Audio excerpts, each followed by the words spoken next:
get mixed into everything, Jeremy. Like everything you can pretty much think of. Snorting cocaine, snorting pills, smoking crack, doing meth, like everything. Ecstasy, all the party drugs, everything. And this goes on for several years. And I remember I'm like 23 years old, and my dad is diagnosed with terminal cancer. February of 2011 or something. And I remember I was in the car. I was driving to Waynesville, and it's just very vivid. Like, it's so crazy because I can vividly remember a lot of like traumatic moments in my life. But then there's also blocks that I just can't recall. But I remember getting that call, and my dad had pancreatic cancer, and stage 4. It's like one of the worst ones. Yeah. They're all bad, but For sure. Like, I mean, like stage 4 pancreatic, like yeah, it's basically a death sentence. You know, you're not going to come back from that. A lot of people don't. And so they gave him 6 months to live, and I was snorting pills at that time, and that just wasn't helping me to numb the pain anymore. And so I needed to find something harder. I needed to find something stronger, and find something that could just help me to just numb that news, you know, numb that pain. And so I remember girl I was dating at the time, got her to get some syringes, and I went to the bathroom. My son's 5 years old. He happens to be staying with me at that time. And I lock myself in the bathroom, and I sit on the toilet, and I've got this pill pulled up in the syringe. And you always, when you struggle with addiction, you will put these guardrails up, you know, and you'll lie to the addiction is lying to you. Like, you've got this under control as long as you don't do this or this. And so that began negotiating with myself. And so that was the thing that I always told myself, like, as long as I don't shoot up, then everything's okay, you know, and I've got this under control. And here I am at this crossroads moment, and I'm sitting in the bathroom, and I'm looking at this syringe, and I'm realizing that I'm becoming the thing that I said I was never going to become.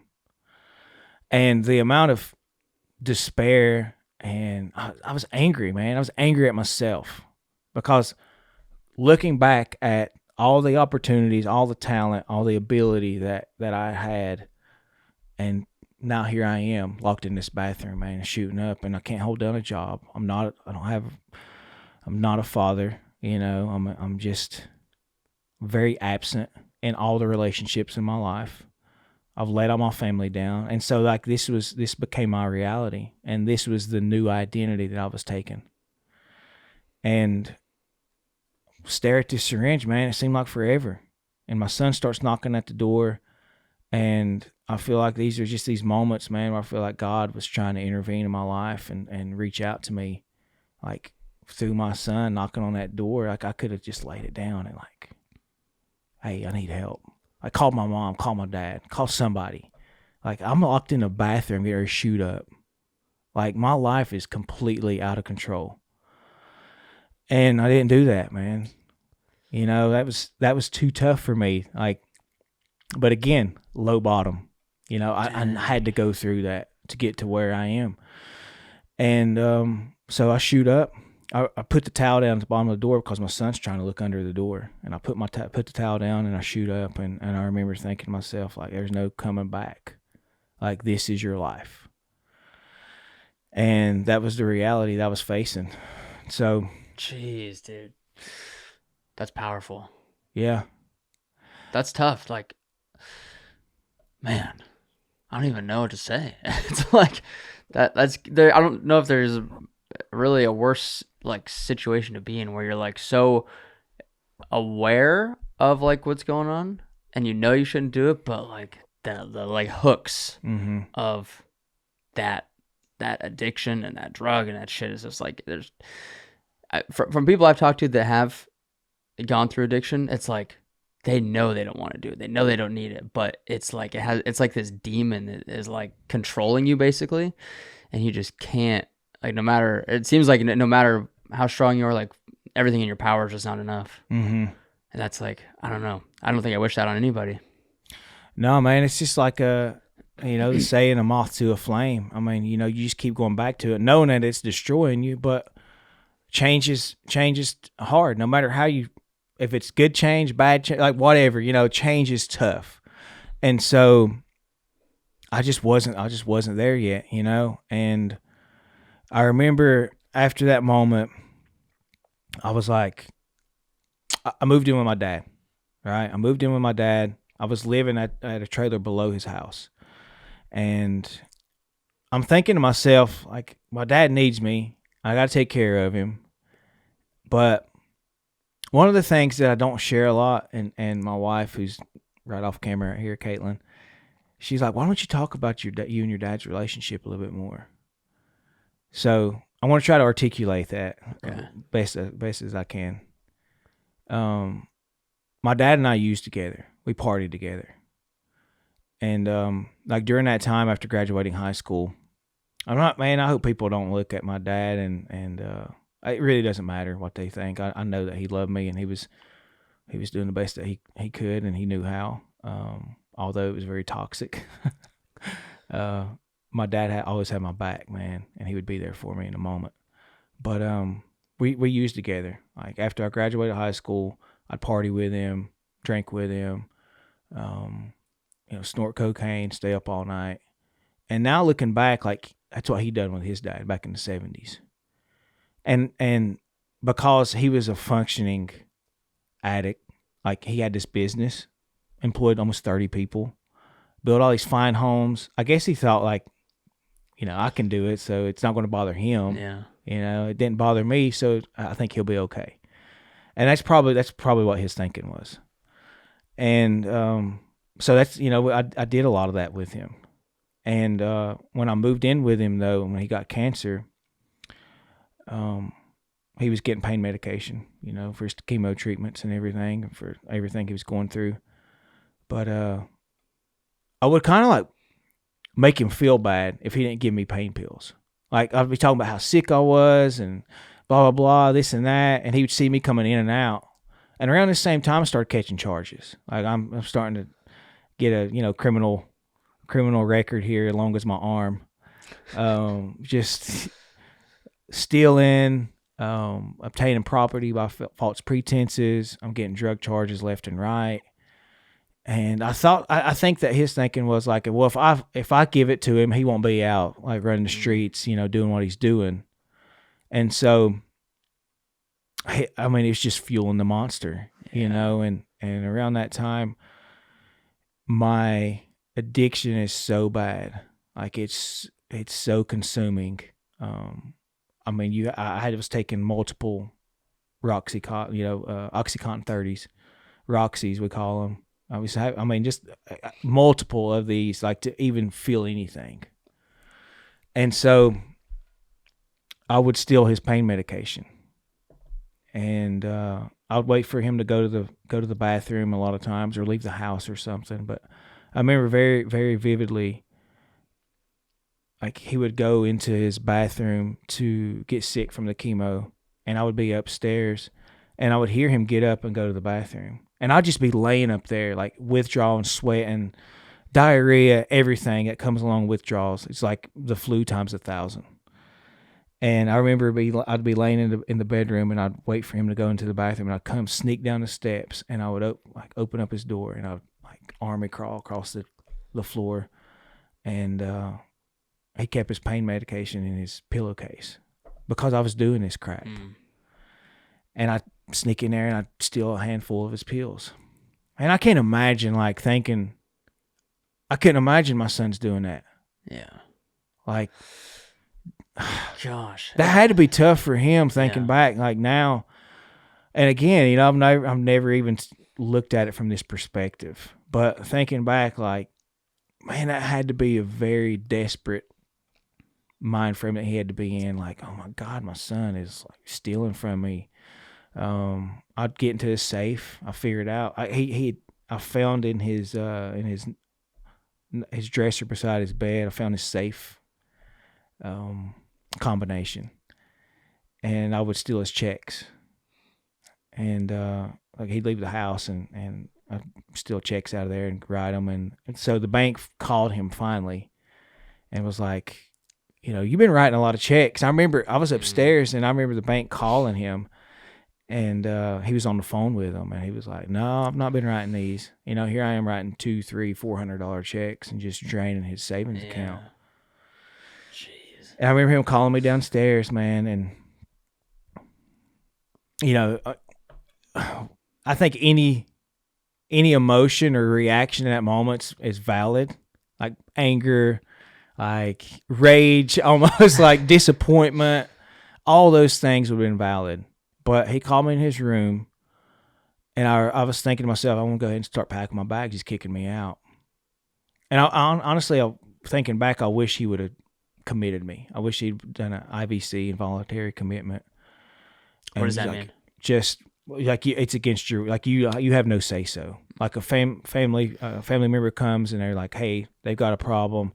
They'll come pick you up, and you have to go to detox. Okay. Or a behavioral health unit, whatever. And so he didn't do that though. He called me downstairs and just tried to love me through it, and he was like, "Bank just called. They told me that you've been stealing my checks and taking money out of my account."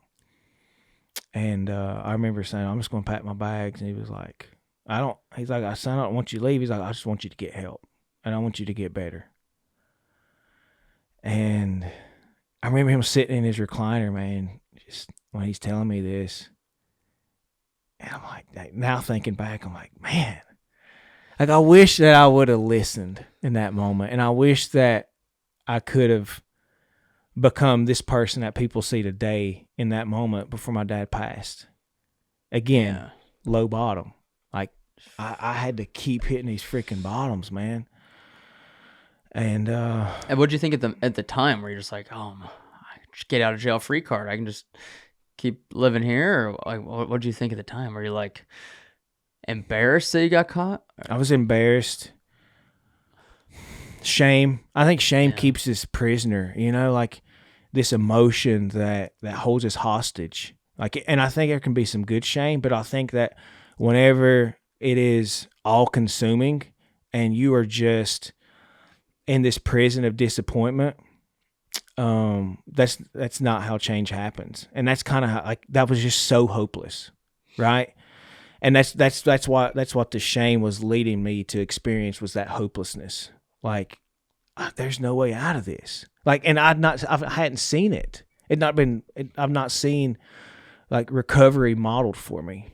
I didn't even know, like, I just thought that this was my existence. Yeah. I didn't see a different way.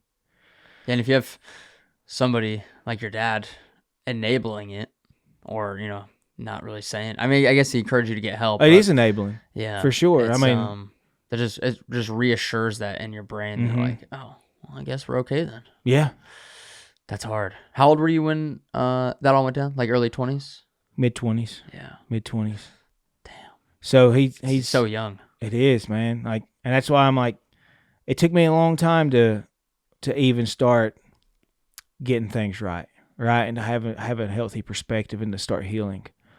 And that didn't happen for years, man. And this continued on until the end of his life. And I remember them calling me to the hospital. My mom, I was out in the woods. One of the ways that I was like fueling my habit at the time, I was digging ginseng. And I remember being in the woods and like the herb, the herb, the root, ginseng or root, yeah. That get you high?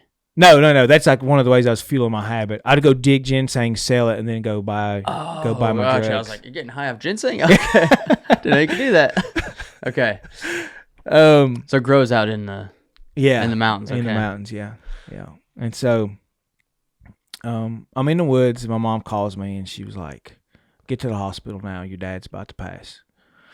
So I run out of the woods, fly to the hospital, get up there, and I remember getting to his hospice room, and I'm sitting in the recliner next to his bed, and he could barely speak, man, at this time. He's like 130 pounds, just a shell of the man that he used to be.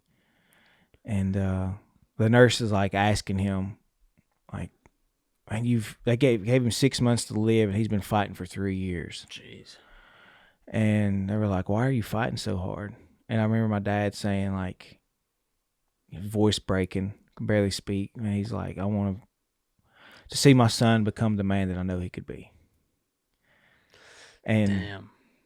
Still didn't hit, man. And I remember going to sleep that night beside his bed, and I put my arm around him. And this is probably one of my most powerful memories, but I put my arm around him because I knew I wasn't going to get, be there with my dad much longer. I fell asleep, and for the people that don't know, like, I'm named after my dad. I'm Kallup McCoy II, and so this is my hero. No matter the enabling, no matter the toxic relationship that we had, the using, like, this is still a person I look up to. This is still the man that I'm named after, and the man that protected and provided for me and taught me hard work.